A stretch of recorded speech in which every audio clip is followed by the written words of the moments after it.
Hello बच्चों, let's see this question. Question says, which of the following statement is incorrect for a conservative field? Conservative field के लिए कौन सा option incorrect है? यहां पर key point is key point work done by conservative forces. Work done by conservative forces. Conservative forces के द्वारा work done.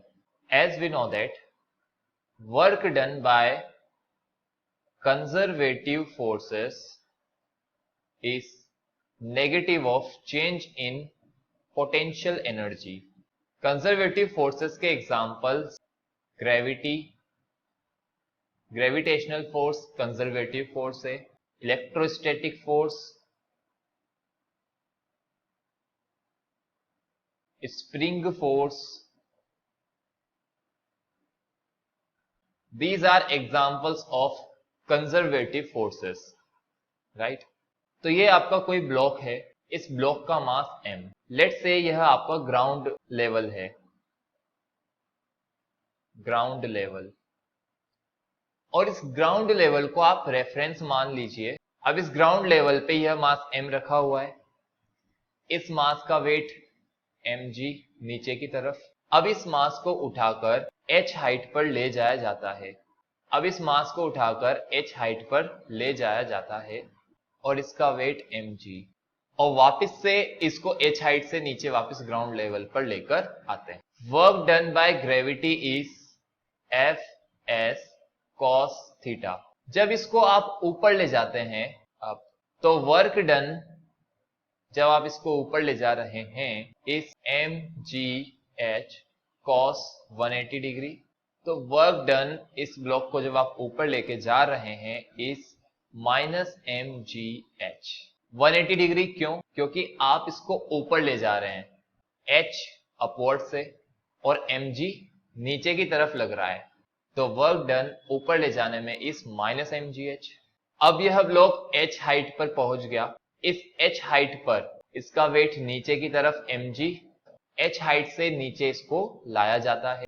नीचे ले जाने पर work done is mgh cos 0 degree. Because mg और h सेम डायरेक्शन में है या पैरेलल है, तो यह cos 0, इसलिए work done is mgh down.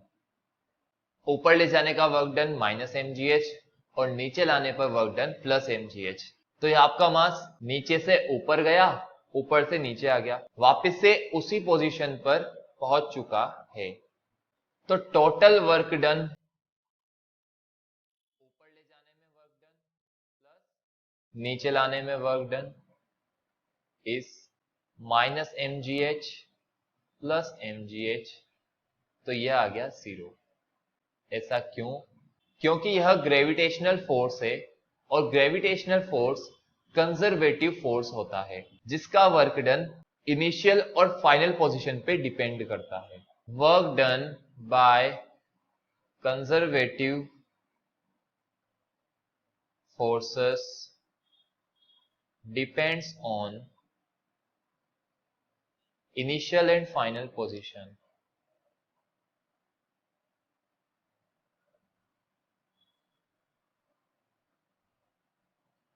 तो वर्क डन इनिशियल और फाइनल पोजीशन पे डिपेंड करता है.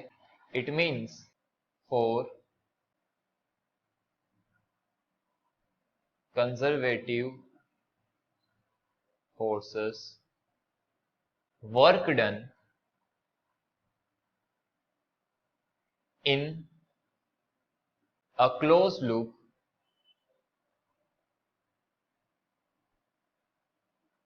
is 0. वर्क डन एक क्लोज्ड लूप में 0 होता है, क्योंकि क्लोज्ड लूप है तो जिस पॉइंट से स्टार्ट किया घूमकर वापस उसी पॉइंट पे आ गया. Initial and final position same है, तो वर्क डन क्या हो जाएगा? 0 हो जाएगा. Work done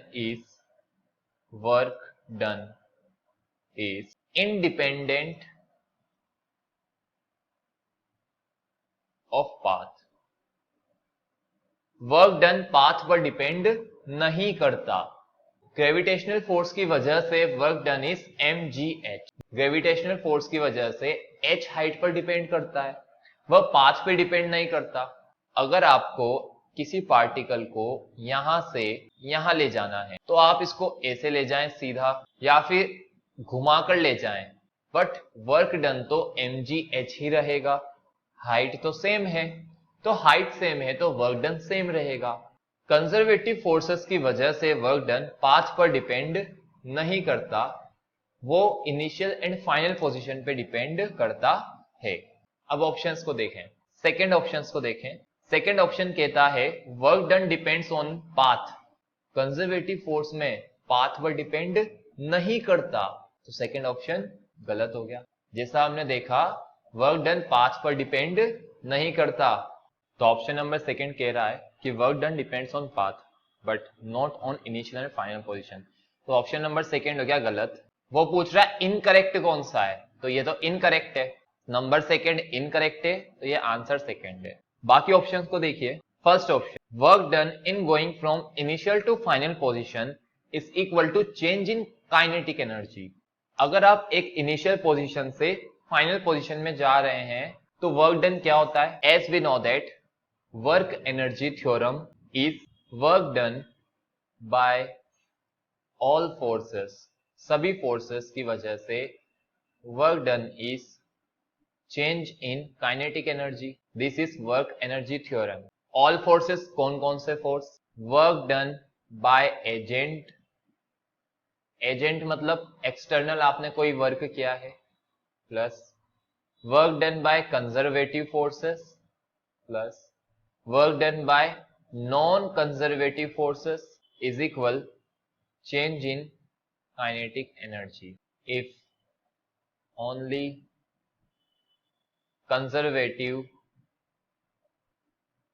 forces।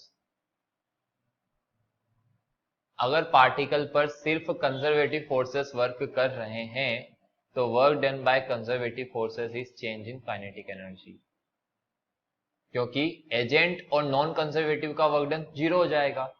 Option number first is correct. हाँ ये सही है। अगर पार्टिकल पर सिर्फ कंजर्वेटिव फोर्स वर्क कर रहे हैं तब आप कह दोगे कि चेंज इन काइनेटिक एनर्जी के इक्वल है। तीसरा ऑप्शन कंजर्वेटिव फोर्सेस में वर्क डन पाथ पर डिपेंड नहीं करता। कंजर्वेटिव फोर्स में इनिशियल एंड फाइनल पोजीशन पे डिपेंड करता है। Fourth option work done on particle in field for round trip is zero. चूंकि वर्क डन इनिशियल और फाइनल पोजीशन पे डिपेंड करता है, अगर ये राउंड ट्रिप करके वापस इसी पॉइंट पर आ जाता है तो इनिशियल इक्वल फाइनल पोजीशन, तो राउंड ट्रिप में वर्क डन क्या हो जाएगा? जीरो हो जाएगा। तो ये ऑप्शन भी सही है। क्वेश्चन में पूछा कौन सा इनकरेक्ट है, तो सेकंड इनकरेक्ट है, इसलिए answer is second. I hope you understood the solution very well. Best of luck. Thank you.